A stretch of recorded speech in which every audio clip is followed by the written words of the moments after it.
Good evening again, ladies and gentlemen. I'd like to acknowledge as well that we're holding our meeting in the territory of the WSÁNEĆ Nation.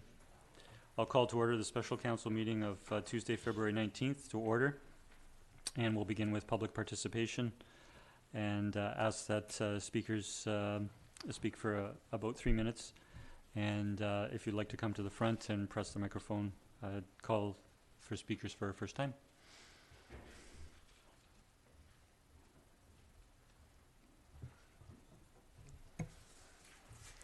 I'm on. Good evening. Good evening. If you could give us your name and address, please. I'm Karen Morgan. I'm the Executive Director of the Saanich Peninsula Hospital and Healthcare Foundation. And I'm here tonight about our application for the 2019 bed races. Our address in Sydney is 9710 3rd Street. Now, since many councillors are new, I wanted to express gratitude for the support that council has provided over the last couple of years. It took a lot of cooperation to get the bed races restarted, and it's helped fund the youth clinic at Peninsula Medical, now Shoreline Medical. And the total funding that was given to the youth clinic last year was $15,000. And it's benefited young people in Sydney and on the peninsula. And a couple of years ago, a loan was made to the Primary Healthcare Society while it pursued charitable status. And that allowed what is now Shoreline Medical to continue to operate and recruit new doctors to the peninsula. That project overall, still operating, still recruiting, expanding, fingers crossed. It's helped over 3,000 people so far. We're back this evening looking for an earlier date for the bed races on Beacon this year in order to move it a little bit farther away from the Foundation's October gala. And the reason for that is we still have a very small staff, and it's a lot of workload to put within a 3-month period. So we hope that you'll understand our reason for doing this.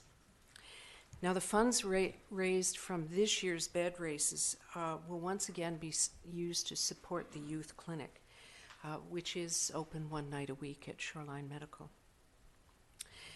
The date we've requested in the application is the first day of the Sydney Summer Sounds concert series, and so we're hopeful that we can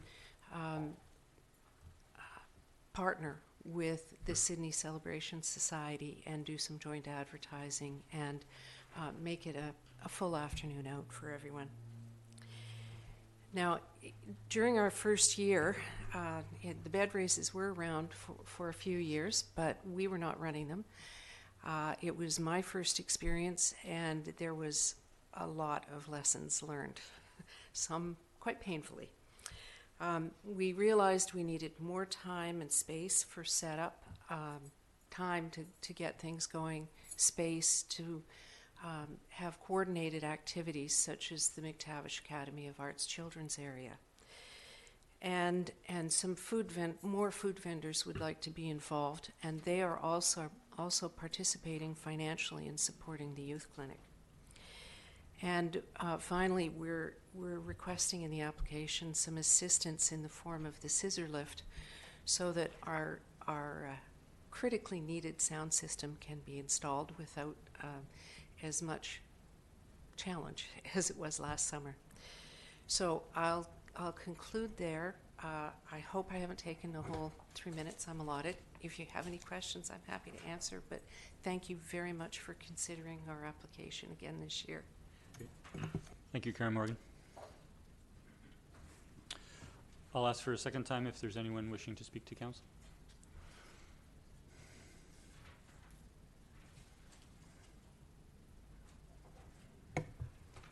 Good evening, John Blair, number 2, 2312 Henry Avenue in Sydney, and that's a block away from Breather Avenue. Mayor McNeil Smith and councillors, on January 21st, 2019, there was a presentation by developers calling themselves Ravens Crossing Co-Housing regarding a 4-story market-priced housing development on Breather Avenue between Resthaven and 7th. The present tenants who live on this site right now have been given notice that they must be gone before the development goes forward. These people are my neighbors, and I would like to particularly thank Councillors O'Keefe and Garnett on their inquiries as to their future, which is very bleak. When will every level of government stop being complicit in creating more and more homelessness by displacing tenants in affordable housing? I know many of you will be familiar with the Peninsula Housing Need Study of August 2016, which pointed out that there were 12,185 housing units available for our 5,000 high-income households and 358 housing units available to the 2,755 low to no income households in our midst. And I'm sure that those figures are no better today. It turns out that there is no obligation beyond giving reasonable notice for these developers, as enlightened as they proceeded to be, to do much for the people who live there now.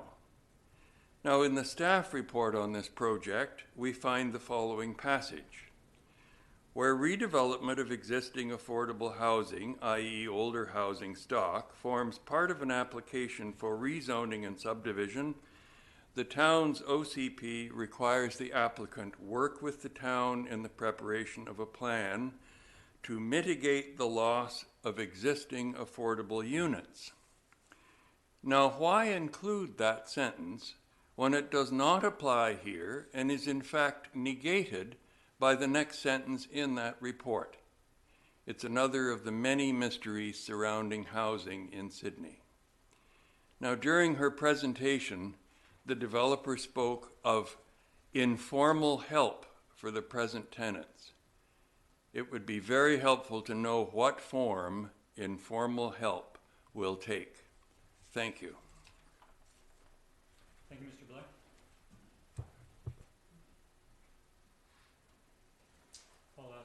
I'll ask for a third time if there are any speakers for public participation. Seeing none, I'll close public participation and ask for approval of the agenda. So move. Second.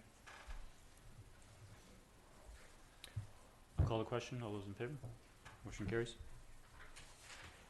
Move to item 3A. We have the minutes from our special council meeting of January 22nd, 2019. I'll move the minutes be adopted. Second. I'll call the question. All those in favor? Motion carries. We have the regular council meeting minutes of January 28th, 2019. I'll move the minutes be adopted. Second. All those in favor? Motion carries unanimous. And last, we have the special council meeting minutes of February the 4th, 2019. I'll move that those minutes be adopted. Second. Call the question. All those in favor? Motion carries unanimous. Thank you. We have no business not completed at a previous meeting. We do have business arising from minutes. They are the council in camera meeting of January 22nd, 2019, which was an update on the sale of the fire hall and adjacent parking lot, and the resolution that the memorandum of understanding and amendment number 1 to the contract of purchase and sale agreement between the town and Fire Hall Developments Limited, dated January 17th, 2019, be approved, subject to a request for the inclusion of and purchase price after the words design concept in paragraph 3 of the MOU, but regardless whether the insertion is agreeable, that the MOU be approved. So we actually rose from that in terms of moving forward on that with a press release on February 4th of 2019, later reported in the Peninsula News Review, and we are permitted to raise and report from in camera by press release. We also have to do so at the next available council meeting. That would have been done had this meeting been last Monday, but we're doing it this evening. We have no delegations. I'll move to item 7A, which is traffic concerns on Siddle Road, and we have a petition from area residents dated January 28th, And a staff report.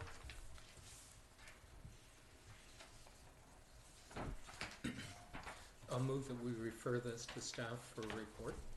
Second. Discussion? Councillor O'Keefe? I'm wondering, when staff are considering this, whether they can look at the option of finding out from the Ministry of Transportation whether there's an opportunity in the future to change up the interchange at McDonald Park Road and the highway, you know, where the co-op is there, to make it accessible for southbound traffic. And the reason I say that is because this issue with traffic in this particular area, I think, is being exacerbated by the amount of development that's going on in that area of Sydney. So there's East Side Village that was there. There's all those condos and new houses around North Saanich School. And anytime anybody from that area wants to get out to the rest of the world, we have to go. That's the route we got to take. And you can't get onto the highway to go downtown. You can't go on the highway to get into Sydney. It all goes through that, and it all funnels through Siddle. So I appreciate that, you know, the police say there's not a lot that they can do there. And I think a part of the problem is because of that increased traffic. And as that area continues to develop, like we saw tonight, another bit of development in that area, I think that's part of the problem. And I know it's probably an expensive option and would probably be something longer term down the road, but as we develop more in that area, I think it's something that maybe we need to look at. So, just a suggestion. So is that a question through to staff, or? A Or is there a suggestion through to staff, yes. Because if they're going to come back with us, to us with a report for different options, that was just one of a suggestion for them to perhaps consider. Does staff wish to comment now? Yeah, if I can, through the mayor to Councillor O'Keefe, yeah, we can certainly ask the question of Moti and report back to council on what their response is regarding the potential of that happening from their perspective. Thank you. Councillor Duncan? I'd like to bring it back down to what we can do for this road right now, because I have a feeling getting a response from Moti might be one of those in 10 or 25 years from now issues. And I thought it was interesting. I got a comment on my Facebook page, on my council Facebook page, from somebody saying after it snowed, he felt like the traffic really improved because everybody was finally going slowly and being courteous and looking where they were going in the snow. He thought, wouldn't it be great if the roads are this narrow all the time? I feel like he might have had an agenda about traffic calming and pedestrian going on. But when I thought about this road, that was really interesting because I had actually driven my son to school. Normally I bike, and I've been trying to train myself to avoid that road because it's terrifying. And I took the car because it was snowing, and because the cars are parked on both sides, they had only plowed basically right down the middle, and it was single lane traffic only. But on either side, where somebody had been parked and then moved their car, or maybe they just plowed a little extra, that was where you had to kind of sit and wait in your car while the traffic was going one way. And it was the safest I've ever felt on that road, even though it was one-way traffic, because people were actually taking the time to stop. So I had put forward the question because the petition has asked for speed bumps, and I know speed bumps are not beloved. There's a lot of debate about whether they work and are actually traffic calming. I think maintenance might be one of the concerns. And so I had said, could we try an experiment if the petitioners, if we put it to the petitioners, to use a traffic calming method that had more to do with actually creating that kind of narrowed road conditions so that it did become a one-way there and that there had to be a pause.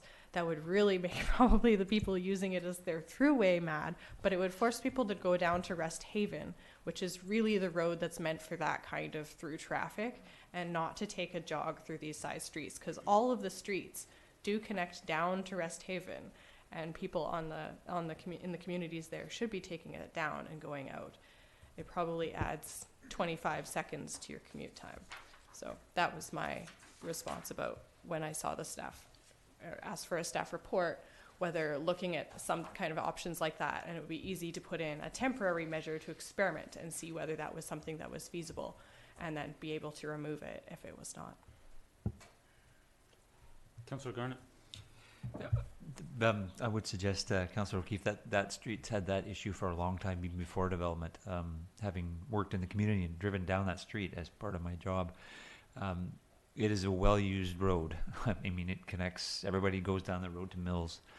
And you just hope that, because there's usually cars parked on both sides, so it's single lane kind of most of the time anyways, and you're just hopeful that the people will take turns, but that doesn't happen generally. And I think that's kind of one of the situations that a lot of these people are running into, is that people are always in such a rush going where they're going that people aren't being polite and taking their turns, and it becomes a safety issue, especially if you're trying to leave your driveway. So I'm interested to see what staff comes up with, because I think it's something that definitely needs to be addressed. It's been a long time coming for that area, so thank you.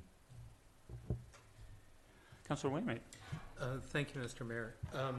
I support staff giving us a report on traffic calming options, and I think they will look at alternatives to speed bumps. In terms of the overall timing of things, it looks like we're probably going to be limited with budget and staff resources to actually do anything, including experimental, this year. But staff looking into options would allow us to consider it next year. I have to say, I do not support putting staff effort into talking to Modi to find out what their probability of a southbound highway access is, because I'm sure it's not going to be a productive conversation, and I think it's honestly just a waste of staff's time. Thank you.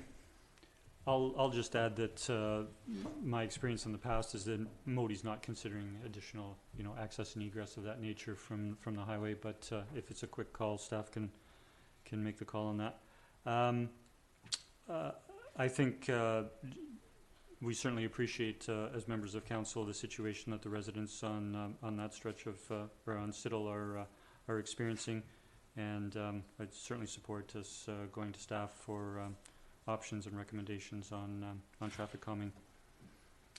So, if we could have a motion.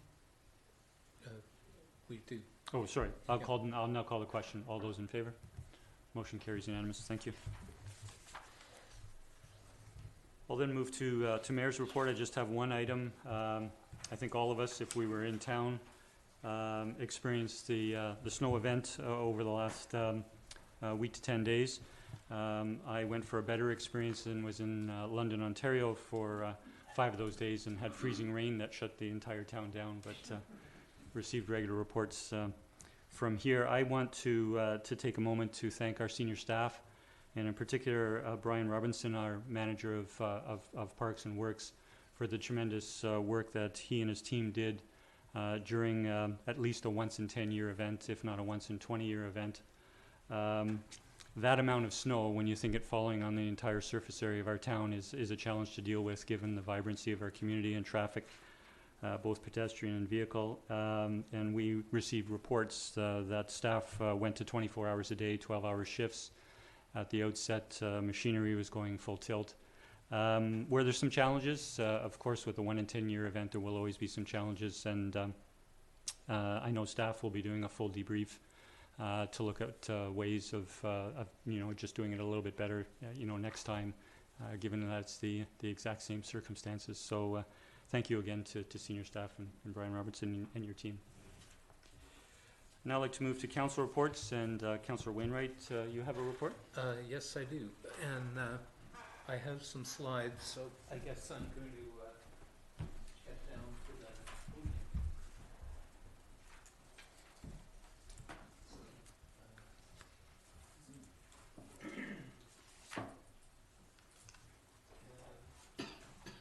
I'm not sure if I can do this from down here. I switched it off. Oh, thank you. That would certainly make a difference.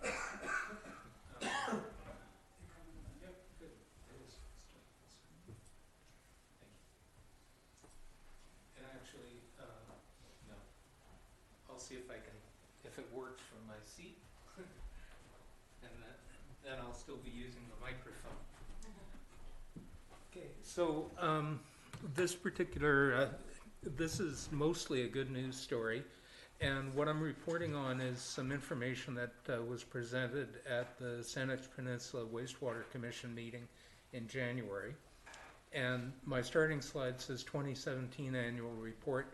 They actually had this together ready to present round about October, and decided they would defer until after the election so that the new commission could see it.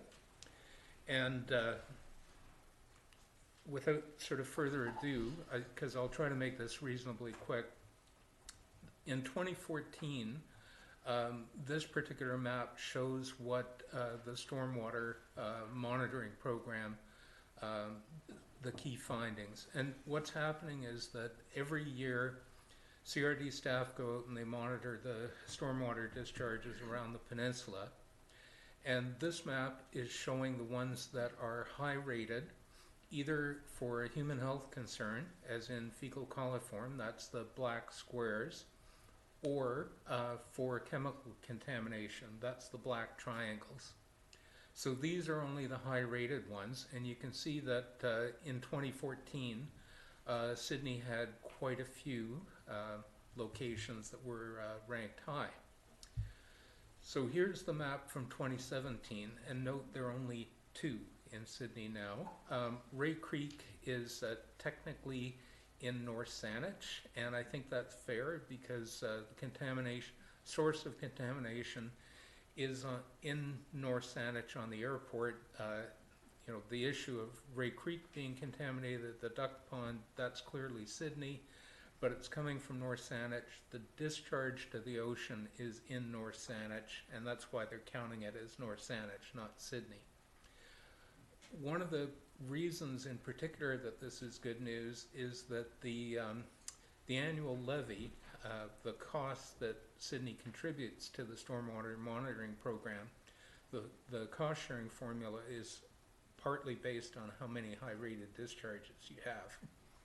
So having it go down from 2014 to what you see now actually represents a pretty nice saving. And this is a result of efforts by staff. And the reason I'm bringing this forward is that generally we hear a lot about the complaints and we don't hear about the good news.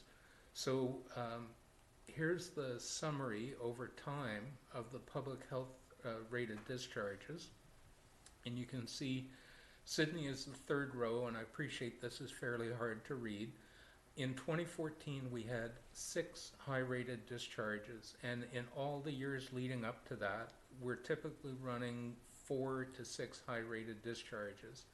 And then it drops to 3, and then 2, and in 2017 there was only 1. So staff have managed to pursue those things, which tend to be cross connections from some home handyman hooking up the wrong thing. And staff have to do smoke testing or whatever to figure out where it's coming from, and then deal with the property owner and get it fixed. So we're down to only 1, which is a really good news story, and kudos to staff for that. So here is the summary table from 2014 about the high-rated chemical ones. I've included Ray Creek on that list just out of interest. We had one in Tallista Park that was rated high for zinc. We've got Mermaid Creek showing up for a few different metals. And we also had one coming out at Rest Haven Park, which was zinc and arsenic. And staff spent some time working with CRD looking at that particular one. We were trying to figure out where the arsenic was coming from. Finally, our belief was it was likely historical that was in the system and that there was no longer a current source. Staff actually suctioned out all the catch basins, removed all the material, and the subsequent monitoring has shown that they removed all the arsenic. So there's no longer a discharge to the marine environment from that. no longer an arsenic problem. And again, great news, it got cleaned up. The Talista Park one, turns out the zinc there is from a variety of non-point sources, and it's gradually going away over time. The zinc is primarily, two major sources are historical use of zinc in downspouts, gutters, that kind of thing, which is no longer being done, and also from tire wear, like vehicle tires, and the manufacturers are now reducing the amount of zinc in the tires, so gradually over time that one's going away. That one is actually no longer on the list of highs, and it's just best practices in the industry.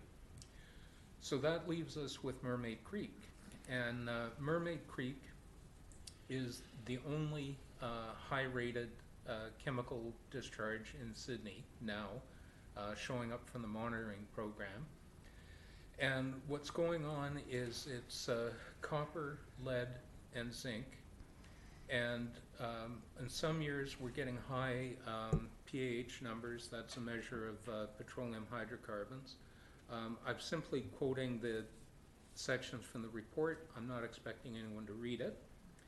But the key thing that they're finding, typically what CRD staff try to do is they work their way up the storm drain system, doing the sampling, high, high, high, low. That means they found the location that, if it's low above a certain point and high below that point, somewhere in there is the source, and then they can narrow it down. The problem they're having with this particular storm drain system, it's a large catchment, and they're having trouble sampling sediment as they work their way up. They're typically able to find some sediments to sample near the discharge, but not as they work their way up. So they haven't been able to pin it down, and they're basically at the point where their standard methods are not going to help them solve this problem. The other thing that's particularly interesting about this is they started the storm drain monitoring in Mermaid Creek in 1998, and at that time the numbers were low, and they came back every couple of years, and in 2003 it was still low, and then when they came back in 2005, suddenly it was high on all of these metals, and has remained high every time they've gone back subsequently. In 2017, they did some sampling in the marine environment off the discharge, and they're finding metal, and this is in Roberts Bay, so it's of keen interest to a lot of our residents. And they're finding that the metal levels in the sediments exceed the environmental quality criteria for marine life. So it's an issue, and it's pretty obvious from the distribution that it's coming out of the storm drain. So this gets us to the, okay, so what do we do about this? And CRD, as I say, has kind of hit the point they can't go too much further. Typically, we would expect them to work with the town staff to try to sort out where it's coming from and such. And this is one where I don't see a lot of likelihood of progress to occur. But now step back and think about this. Where might copper and lead be coming from? There are a variety of non-point sources, things like brake discs and brake drums, wearing. Bearings also tend to do that. The same chemicals the lead could be coming from historical paints. You could also have the copper coming from wood preservatives and algicides and things like that. But these are all general kind of non-point things, which means that you'd expect to see them in all the storm drains from the town, which is what happens with zinc. We see it in all of them. But here, we're not seeing these compounds in all of them. It really is kind of isolated to Mermaid Creek, so it's not likely a situation like that. It's also surprising that it showed up between 2003 and 2005, just suddenly is there. So was there some kind of change in a new business setting up or some new thing going on at roughly that time period that might have introduced the source. And to be honest, I can't think of anything, but staff might have some thoughts on that. But I have to say the most likely thing is that somebody dumped something in the storm drain system between 2003 and 2005, and it's still kind of working its way out. If that is the case, then it might be amenable to the same approach that was taken of simply cleaning out the catch basins and seeing if it goes away.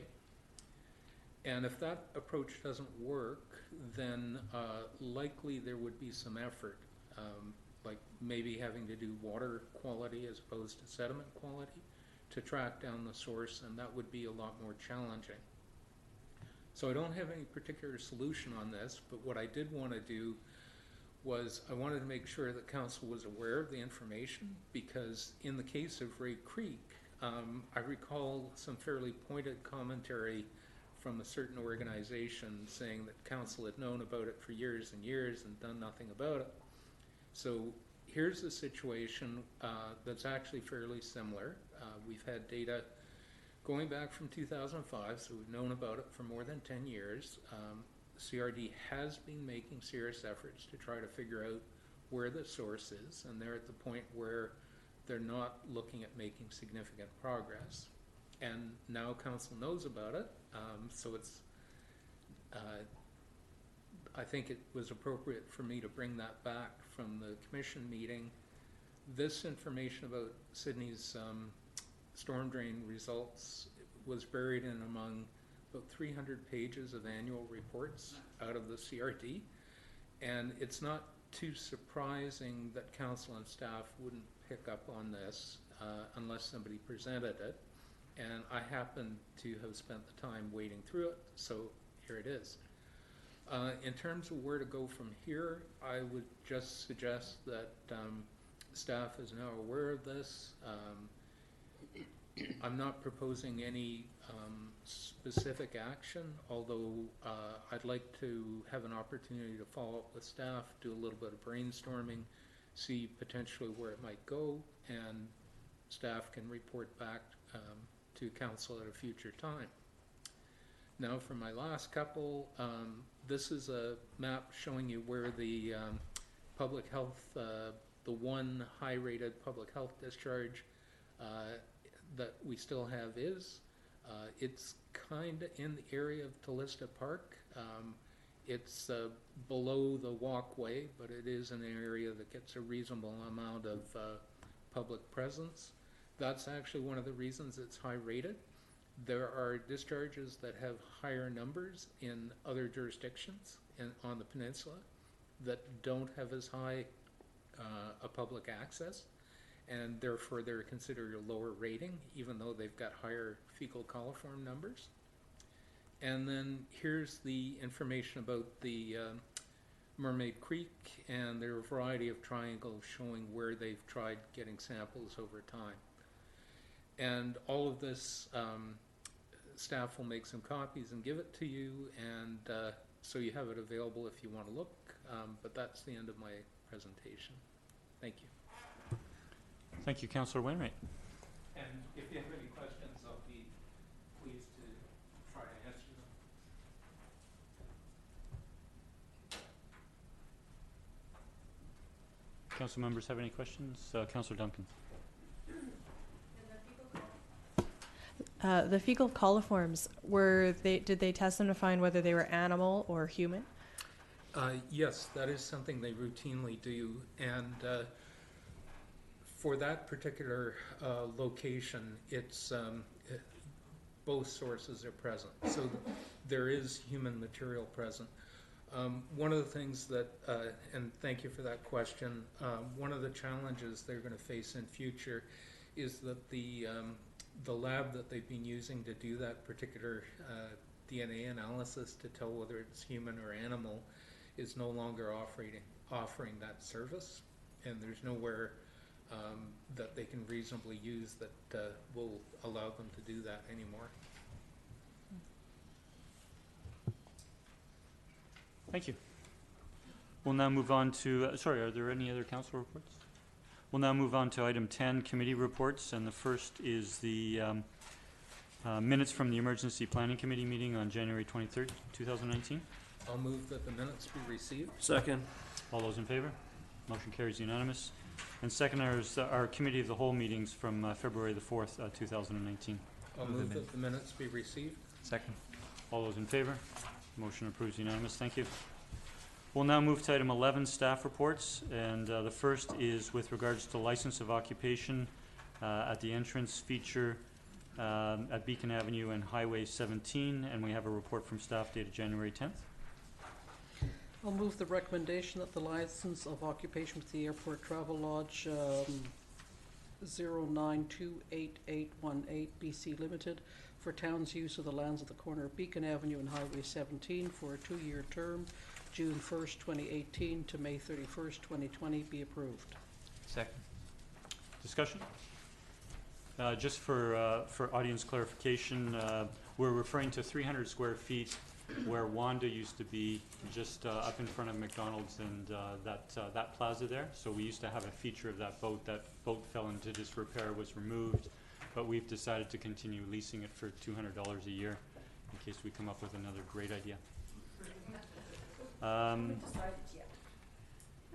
call the question. All those in favor? No, Sorry. we're Sorry, having what- discussion. We're still having discussion. Councillor O'Keefe. Yeah, thank you. So I guess I'm wondering why we're bothering to renew the lease if there's nothing on it there now. The recommendation from staff is it's a small space and it might not necessarily be the best location, and I would agree with them. If we were gonna put a more significant feature, that's not where I would put it. I don't know if we spend any money in terms of maintaining it and making it look nice. I'm not sure, but it just seems to me, why bother if we're not using it now? Staff doesn't seem to think it's a great location for the future, so I'm inclined to just let it go. Councillor Duncan. I shared Councillor O'Keefe's sentiment that I thought in the future, if we were going to, well, I mean, right now we're looking at a budget where we have a large tax increase, and we're looking really carefully at maybe if there was even capital things that we might not be keeping, things like sidewalks, which have a much greater utility than a random corner that maybe one day might put a sign at. And I thought this seemed like it's a very small amount of money, but it seems like such an easy one to let go of. We already have a large sign on the other side. The only time I ever really noticed this corner is when I'm actually leaving town. So unless the sign was like a thanks for coming to Sydney, which kitschy, nice, I guess, but is it worth the continuous money and the additional money that it would be if we actually put a sign there? Then we actually do start to have to pay for that sign in addition to the land and the maintenance of all the stuff around it. So to my mind, it feels like it's not a good location for a greeting sign. I only notice it when I'm leaving. Yeah, do we need to keep it? Councillor Rentoul. Yeah, thank you. And I think maybe the only other item to that point of view is perhaps the liability that is associated with the small parcel. The cost is minimal at $200 a year, but then there is the insurance aspect, and the liability that the town has there. So I may be inclined to agree with Councillor Keith and Councillor Duncan. Other comment? Councillor Wainwright. Thank you, Mr. Mayor. I thought that actually when Wanda was there, that it actually was quite an attractive feature and it got a lot of attention. And it's unfortunate that it had to be removed because of its condition. There's no guarantee if we let this go that we'll be able to get it back, the space, I mean. And if we have the opportunity to put a feature there, and I don't mean a sign, but I mean something like Wanda that was actually attractive, that would add some character to the entrance of Sydney, it would be definitely worth pursuing. As far as the insurance and the liability side goes, yep, there's some liability. Somebody might trip and fall, but I think our coverage of the town is the coverage of the town, and the incremental cost of this, whatever it is, 28 square meters, probably is quite insignificant in that overall policy. So it's, for $200 a year, we can preserve the opportunity to do something, which obviously we're not prepared to do right now. But if, like I say, if we let it go, there's no guarantee we're going to be able to negotiate getting it back. So at this cost, I'm happy to keep the placeholder that keeps the door open for us. Councillor Rintoul? Yeah, I understand the comments with respect to liability throughout the town. This location, clearly at a fast food restaurant and a licensed establishment may hold more liability in some senses than others. But I concur, the costs are minimal. Doesn't seem like this is a long-term agreement by any stretch, nor is there any guarantee that if we were to spend some money and put something there that it would be extended. So it's completely in limbo.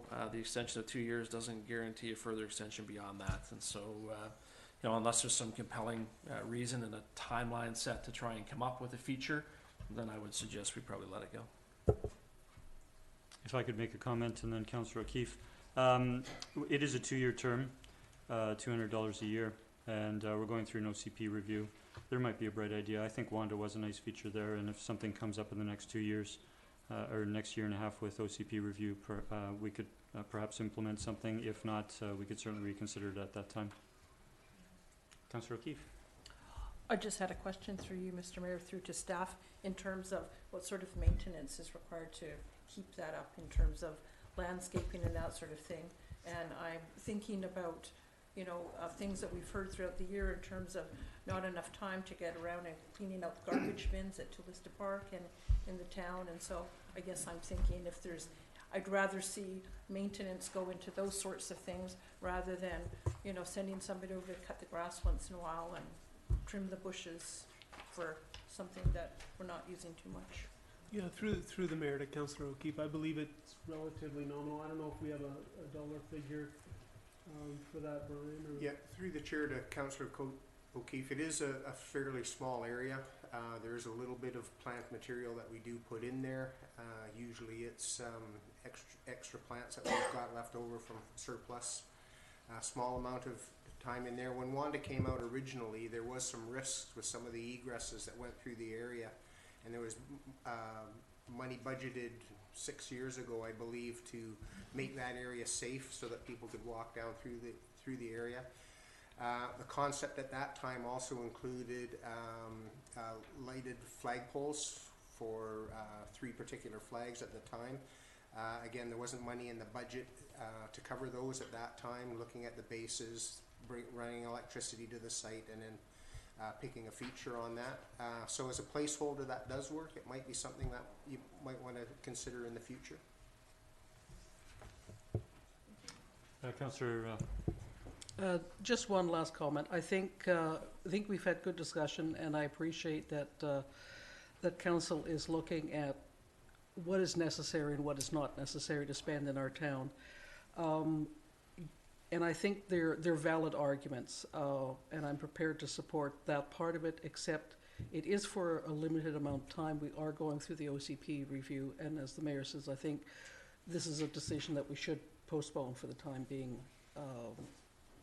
as to whether or not we cancel it. At this point, I would like to support it.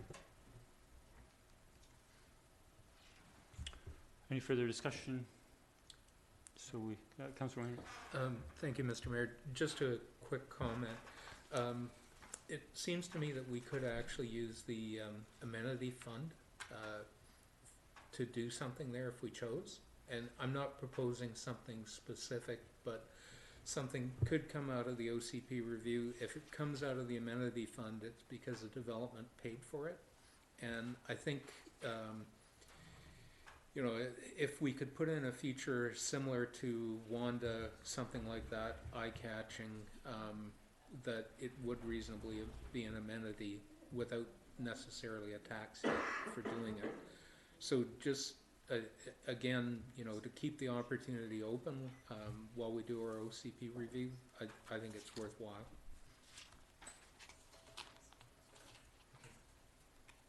We did vote on. Yep. I'll call the question. All those in favor? Motion carries. All those opposed? Councillor O'Keefe. Thank you. We have item 11B, which is a subdivision application number SA 100195, Parkland dedication at 10392 Albay Road, and we have staff report dated January 31st. I'll move the recommendation that cash in lieu of parkland dedication be required for subdivision application number SA 100195. Second. Discussion? Councillor Duncan. So I had a question because I know the residents in this area of town, when I was outdoor knocking, felt slightly underserved, which is funny considering the values of the properties out there. And I asked through the staff whether there had been specific issues that people had asked for different amenities in the little parks. There is a beach access that goes down through there. Well, 2 beach accesses. We had a resident, Jocelyn Gifford, speak about the one at the end of what is the other one? Bowden Road. A few council meetings ago, and they said no, they don't routinely hear anything about those parks. So, but I still don't really like the idea of necessarily them possibly giving up this, what could have been an amenity there, and it going somewhere else downtown. And I'm wondering if there's a way to earmark funds so that anything that is raised from there would actually go towards something that could happen out in this side of town again. It might not be specifically Bowden Road or Seagrass Road, but perhaps there'll be another development that comes up where there is an opportunity for a bit more of a park in this side of town, and yeah, just whether that could be earmarked at all. Question through the staff?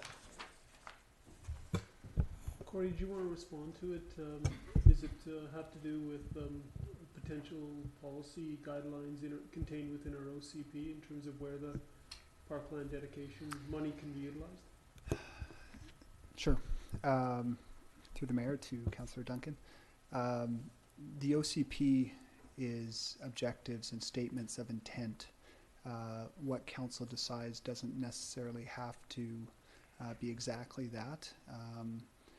I'm not sure this money, if collected, could be used for improvements to parks.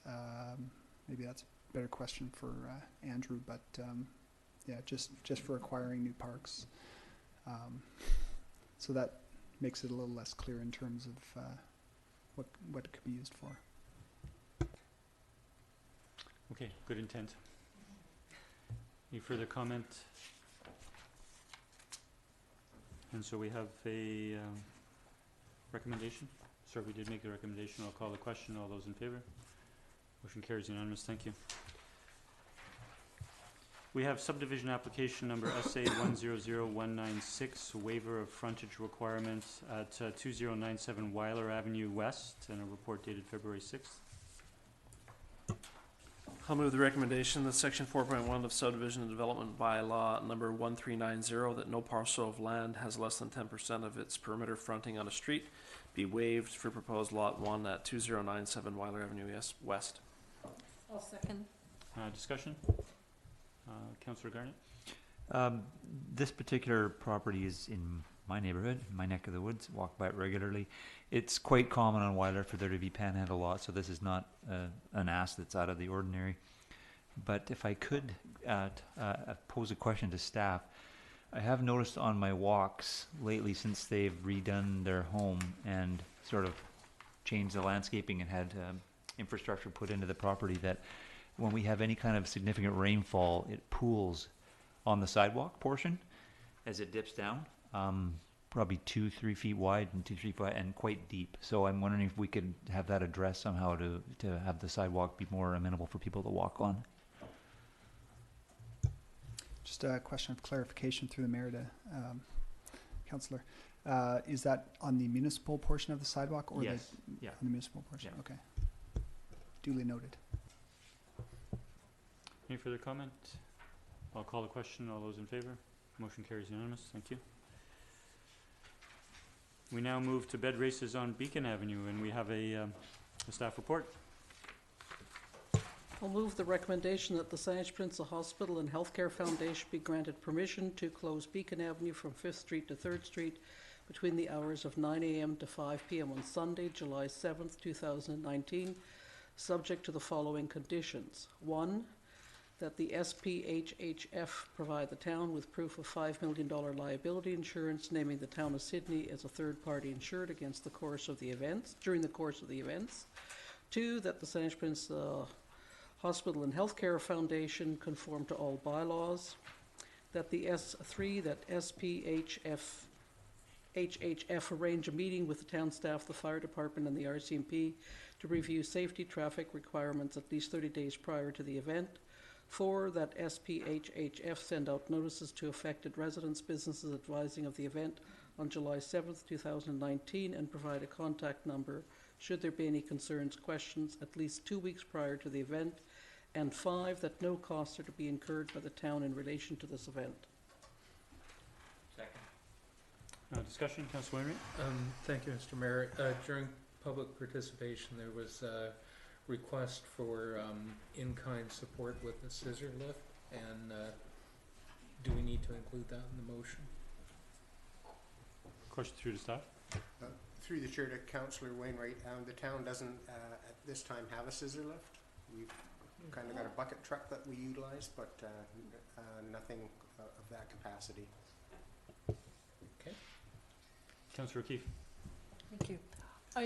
One of the things we hear with these street closures for the special events from businesses and residents is the cleanup afterwards. So when it talks about complying with the town bylaws, I'm wondering, Mr. Mayor, through to staff, is there provision or conditions on whoever it is that's organizing the event in terms of clean up afterwards, or does the town normally pick up the tab for that? Through the chair to Councillor O'Keefe, we do usually have costs associated with many of the events that we do recover. The market, the other events. So if there is a staff presence at any one of the events to monitor those types of situations, we do recover those costs. So I guess my question is, back to staff, so in this instance, how is that arranged? Like, does staff say that you have to have a plan in place to ensure this is cleaned up, or that you automatically tell them we're gonna assign somebody to that and then they get a bill afterwards? I'm just wondering how that's managed. And so through the chair to Councillor O'Keefe, when we meet with emergency services and we do our pre-planning, we look at how we're going to manage the traffic, how we're going to block off the streets. We'll set up some of those conditions that are needed, and if there's a staff presence that's needed for setup, for monitoring during the event, one of the tasks that staff are usually challenged with is to monitor the garbage, things like that. And they'll pick that up throughout the event if they have to maintain a continuous presence through the event. So that time and effort is all covered under that. okay, thank you. Councillor Rintoul. Yeah, thank you, and thanks to Karen and Zach for having Karen's back there in the presentation. Well done. I think there's a scissor lift at the Mary Winspear Center, Karen. You might want to knock on their door. But if not, I detect the town has been helpful in some of the sort of minor capacities, and I'm sure through staff that the request of the bucket truck, if it were to help set up, this is not what we would shy away from, I should imagine. Does that sound fair, Mr. Robinson? Through the chair to Councillor Rintoul, absolutely. Again, though, when we're dealing with unionized staff and on a weekend, certainly our costs are recovered at premium rates. Okay, thank you for that, and thank you for your presentation, Karen. Councillor Garnett. Yeah, thank you very much for speaking to us. I had actually an occasion to speak to Ms. Mason on something completely different. I walked into the office because I knew where you're located. I had no idea you were there until that day. I was looking at something else and just went in to ask her some questions. And she filled me in a lot of information and how we've had many years of bed races, but I think she said last year was the first year they actually made significant amount of money. And I thought that it's great where it's going. Like, it's such an important need in our community. So I wish you nothing but the best and hope it's even more successful this year. I see no further comment. I'll call the question. All those in favor? Motion carries unanimous. Thank you. Thank you. We look forward to the bed races again. I'll move to item 11E, which is the monthly building report for January. I'll move that the monthly building permit report be received for information. Second. Discussion. All those in favor? Motion carries unanimous. Thank you. We have nothing under 12. We'll move to item 13, correspondence. We have a letter from Mr. D. Butler dated January 30th regards to both the BC speculation tax and the health payroll tax.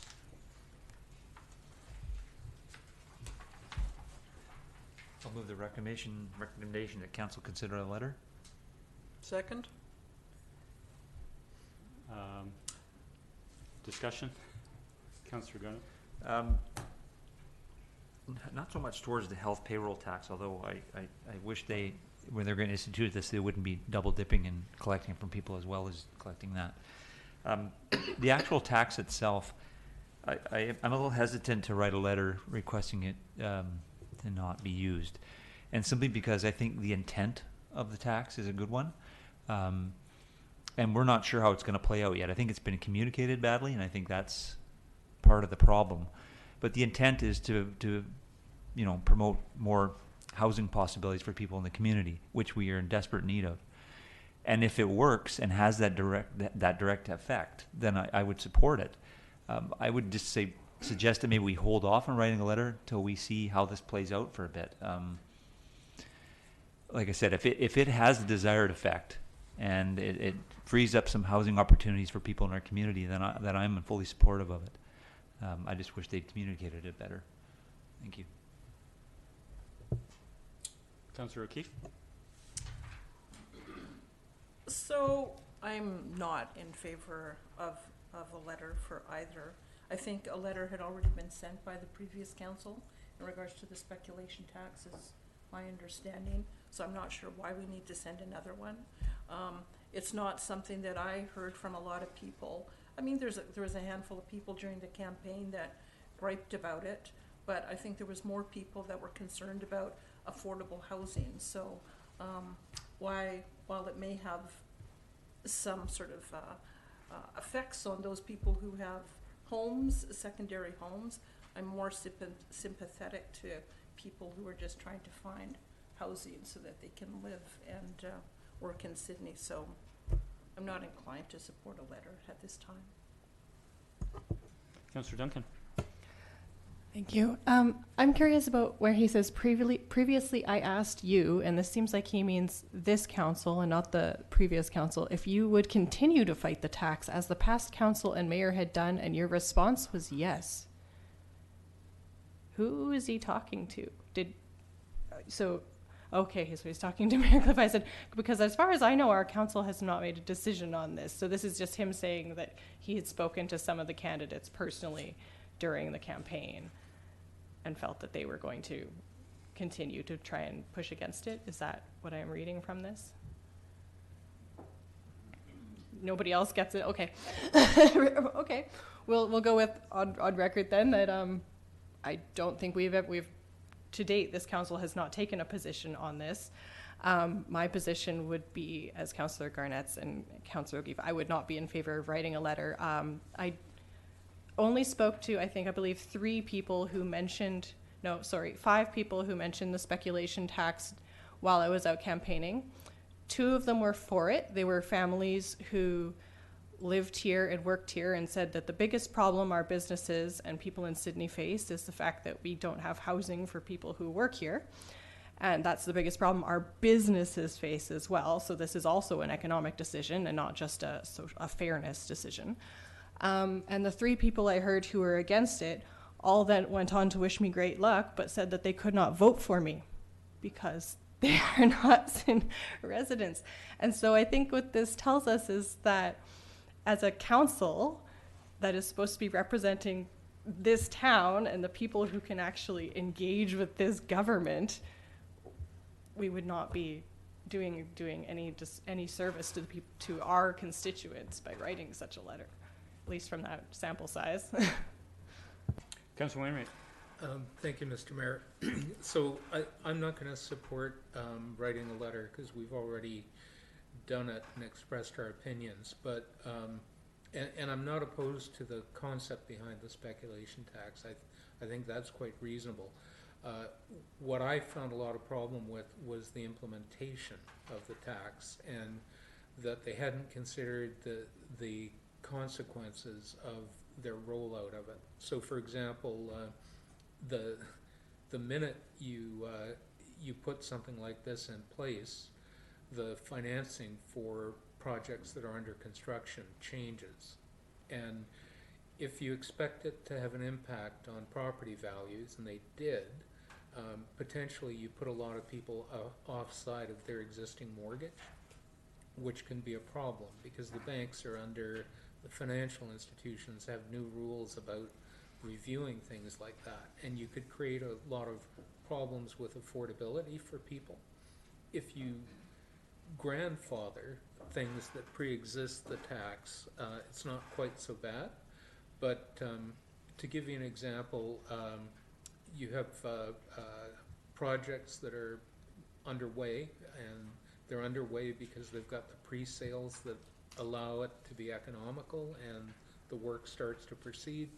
Suddenly those pre-sales fall away because a lot of them would be subject to the speculation tax, and suddenly the project loses its financing, and people who were employed suddenly get laid off or move somewhere else, and potentially we have a project that just stalls, and we've seen things like that in the past. And that kind of thing can be avoided in the manner that you roll it out. So the issues to me were really all about the manner that they rolled it out, and there were some serious concerns about what the effects of this might have been. So I felt it was quite reasonable for us to be saying, hey, take a breath and rethink this and make sure that you're implementing it in a reasonable way. But the concept behind the tax as a whole, no problem.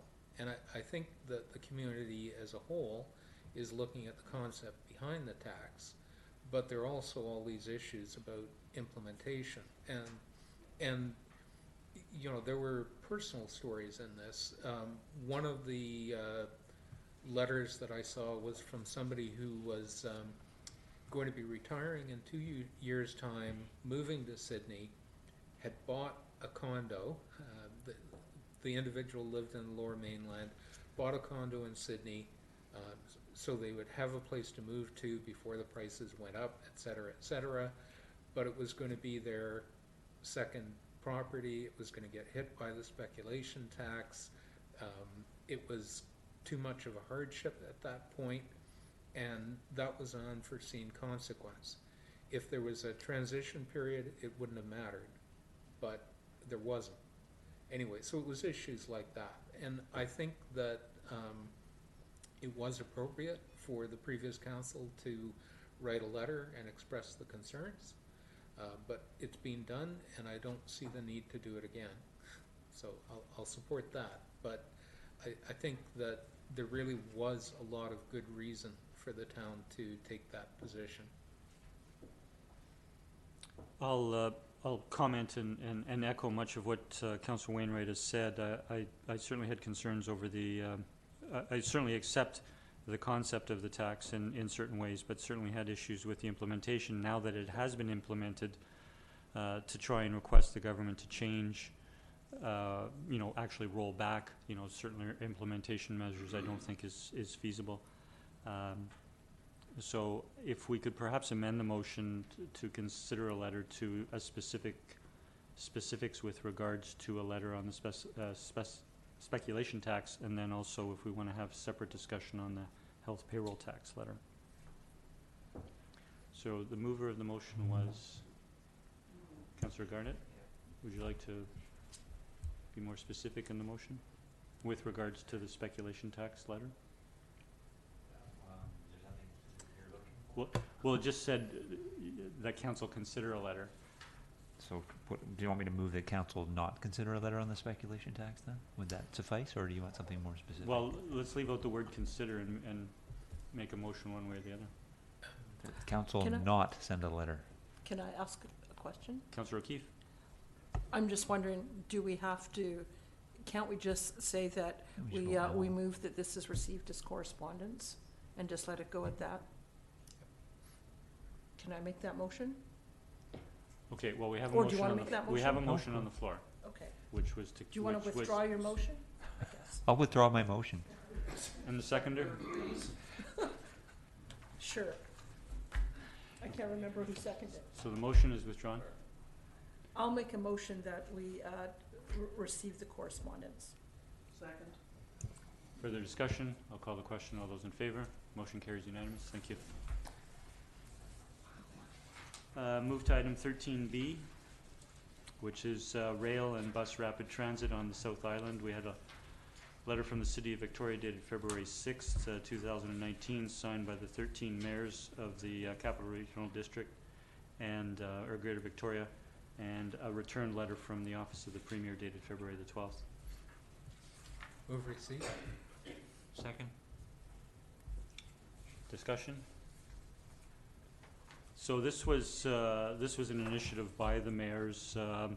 As background, the public, I think, is aware that the province announced a South Island transportation initiative in consultation with the CRD, Capital Regional District, back in January to consider things such as a Malahat bypass, but it's actually a much larger multimodal transportation consideration for the entire Greater Victoria, or entire Capital Regional District, which would include the 13 municipalities in the three electoral areas. As an outgrowth of that, two things happened. A number of mayors became very concerned with regards to particular the E&N corridor and rapid bus lanes on Highway 1, which was the focus of the particular letter to the Premier. The second came by way of outside of, and that was done outside of CRD. The second was within CRD. The CRD has requested that the Minister of Transportation make a come and make a presentation and answer questions to the CRD board, and we're waiting for a response to that. The Minister of Transportation did have a press conference in downtown Victoria, which I attended, and many of my CRD colleagues attended, and we asked many questions. And at that time, we've also brought concerns from the three municipalities on the peninsula with regards to transportation issues, which we hope will be addressed through this South Island transportation initiative. So I'll call the question. Sorry. Just, just a question. So the South Island Transportation Initiative, just a little bit more in terms of how, I was looking to see how the Saanich Peninsula would benefit from that. Or do we have an idea? Like the idea of the E&N line sounds like a good thing to do. It's going to cost a lot of money. It'll benefit Victoria and the Western communities. But I'm just wondering what the link is for us in terms of, I guess what I worry about is the government saying, okay, we'll put a whole lot of money into that. And then the concerns that we have on the peninsula, and it's a pretty important corridor, transportation corridor. So where do we fit in with all of that? So to be brief and general in some ways, if you look at the entire Capital Regional District, there are a number of transportation issues which would be expressed by separate municipalities or groups of municipalities. So municipalities are concerned about, I think all municipalities are concerned about Malahat bypass. I think all municipalities would share the access and egress out of Victoria up the highway. And then there are specific corridor issues probably to the western communities with regards to getting into from Langford to Victoria, but we're in a situation where our West Sydney, or the Sydney North Saanich Industrial Group, has given an indication of the high percentage of employees that commute from the western communities, And so if there were improvements in transportation in that corridor, it would benefit those employees who are commuting. It's a multimodal study, so you know, things like car share, ride share, bicycle or pathways that are used for multimodal, electric vehicles. All of these things are to be considered. Specific to the peninsula, what the three mayors on the peninsula expressed was the Highway 17, Pape Highway 17 corridor from Elk Lake north is becoming more congested as BC Ferries grows. I think it was something like 7.5 million passengers used the terminal last year at Schwartz Bay. Over 2 million passengers used the airport for the first time in 2018. We have an international ferry in Sydney. We also have the extremely high concentration of marinas on the north end of the peninsula, and folks have people who have their boats there are from all over. So we're in a transportation hub, and we wanted to bring that forward to the minister's attention and have it included for consideration in this transportation initiative. So. Okay. So the Well- plan is, as the minister indicated at the press conference, the plan the objective through this study is to work specifically with the CRD on possibilities for a Malahat bypass on CRD lands. So that's one specific issue. But in terms of the rest of the multimodal issues, they want to have a plan both for Malahat and all other multimodal issues throughout the region ready by September and implementable starting in September. So it's not just a feasibility study that gets carried on to other studies. It's actually a plan that would have actions. And of course they were somewhat evasive or non-committal at the time in terms of funding, the funding that would be attached to the plan in September. But presumably if action was going to be taken shortly after, there would be some funding commitments. And transit is of course included in that, which is a concern to both residents, employers, and employees on the peninsula. Any further questions or comments? Call the question. All those in favor? Motion carries unanimous. Thank you. We'll move to item 14A, Development Variance Permit Application Number DV 100272, which is 2258 Mark Inch Place, to allow for a recently built overheight fence to remain along the rear lot line. And we have one written submission received as of Wednesday, February the 6th, which was both from the two owners on either side of the fence, indicating a request to leave the fence as is. And we have a recommendation.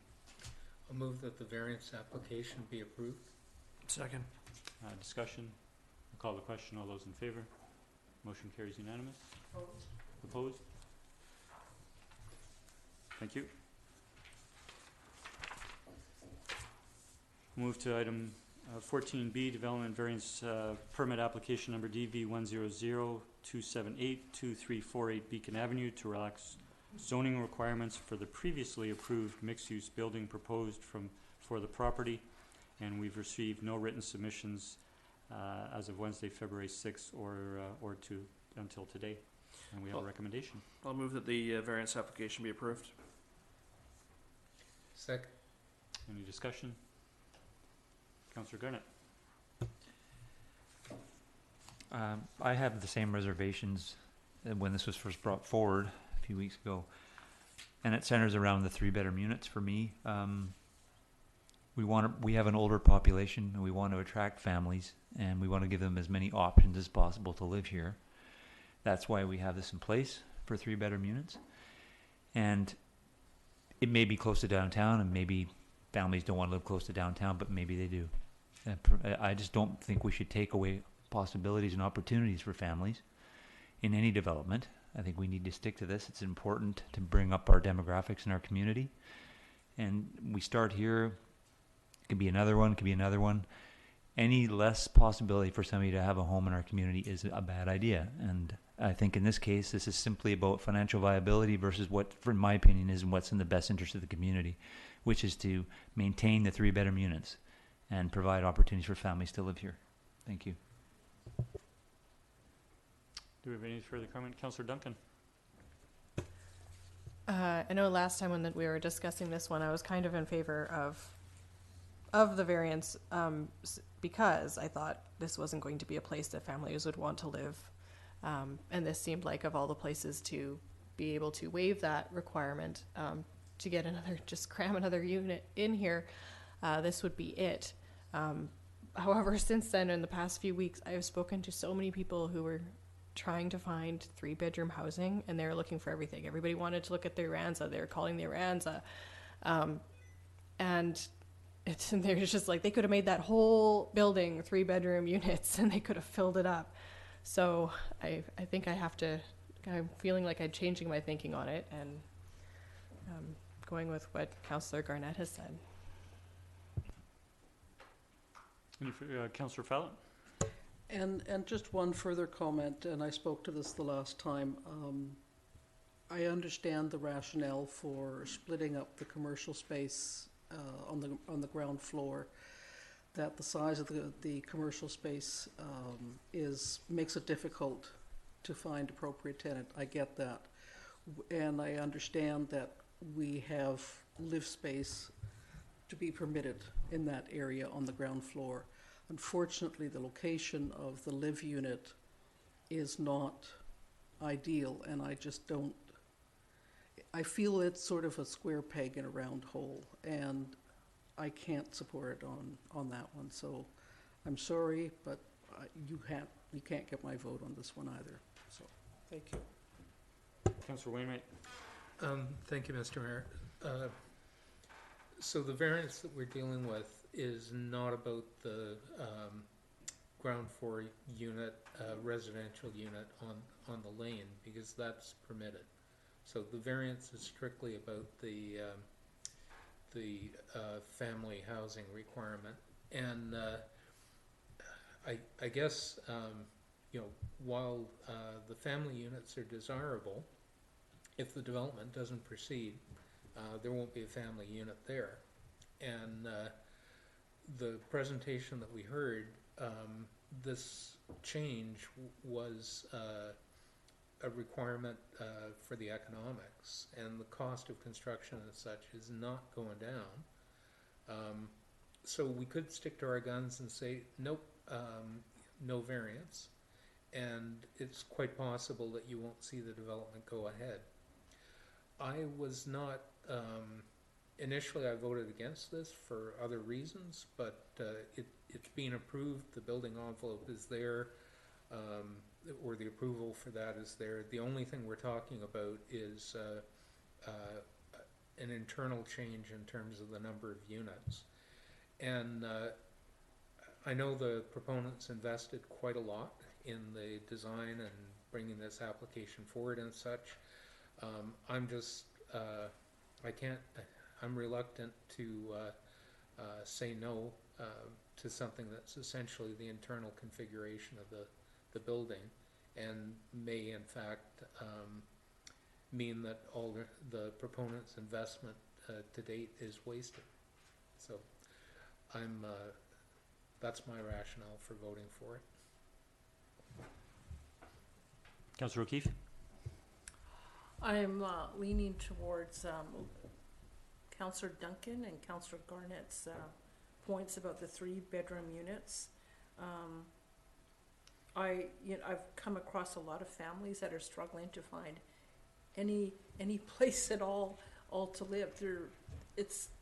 I get that it's a desperate situation out there, and while it may present some economic difficulties to the developer, I'm confident that there's creative ways for them to still make these things, profitable. And one of the things we heard a lot of in the campaign was that concern about looking out for the people in our community, their interests, and so I think I lean more towards retaining the 3-bedroom units. Councillor Rintoul? Thank you, Mr. Mayor. Yeah, very good points and good discussion, and I concur around looking for a 3-bedroom unit, but I think this gives way and this creates an opportunity for someone else as well, and perhaps at a lower cost threshold for the single unit that's being created here. And so, like Councillor Wainwright, I would not want to see this project disappear at this point. It's been around for a while. No disrespect intended. I don't think we're talking about mega developers here. I think we're talking about people who have put a lot of time, effort, and money into this, and I'd like to see it progress. And so I'll be supporting the application for grant. If I could speak for a first time. Thank you. I'll support this proposal for the reason that this was a previously approved development. I'm sorry, I don't remember the date, but it was sometime earlier last year. And if the economics had remained feasible, I have every reason to believe that the proponent would have moved forward with the approved development, or development as it was approved. So they did have to take some time and additional cost to have another look at the project for the sake of economics. And given where the placement of this unit is, my preference would be to not have residential on a lane in the downtown business district, but given that our zoning permits it, I have to accept that. And in this particular case, I'm fine with it not being a three-bedroom unit on that in that ground floor unit. Councillor Duncan. Thank you. I'm gonna be Councillor Wishy-Washy for the evening. Just refresh my memory. This place has an adaptable unit in it, correct? A question through the staff. Through the mayor to Councillor Duncan, yes, it meets its adaptable unit requirements.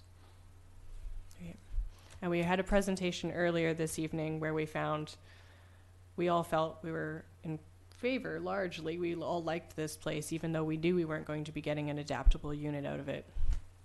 And is it fair for me to feel that their rationale for not including an adaptable unit in order to make sure that we got something built, and they were a small developer and we liked everything else, and then insist that these people have to build the 3 bedrooms, which should be kind of a similar weighted requirement?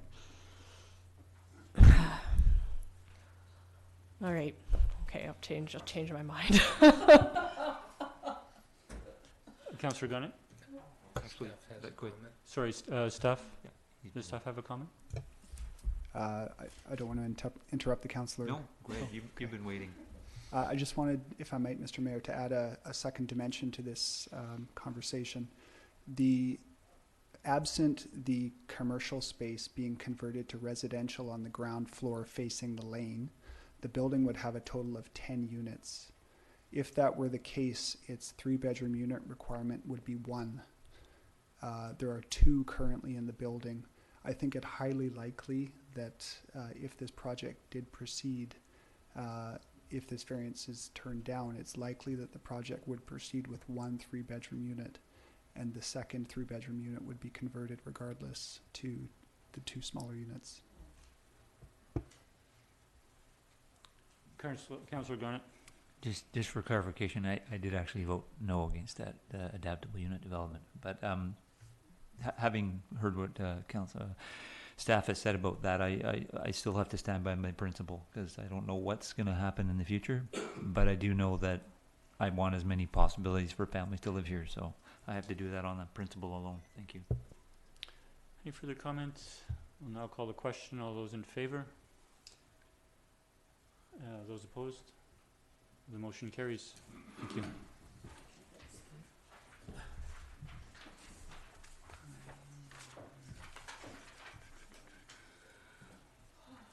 We now have item 16, correspondence for information. I'll move receipt. Second. All those in favor? Motion carries unanimous. Thank you.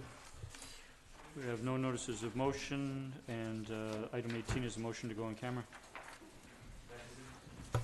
that it is in the opinion of council that the public interest requires that persons other than members of council and officers be excluded from the meeting to consider confidential matters relating to a land issue pursuant to section 90.1E of the community charter, and that council continue the meeting in closed session. Second? All those in- Yeah, all those in favor? Motion carries unanimous. Motion to adjourn. Adjournment? Second. All those in favor? Motion carries unanimous. Thank you.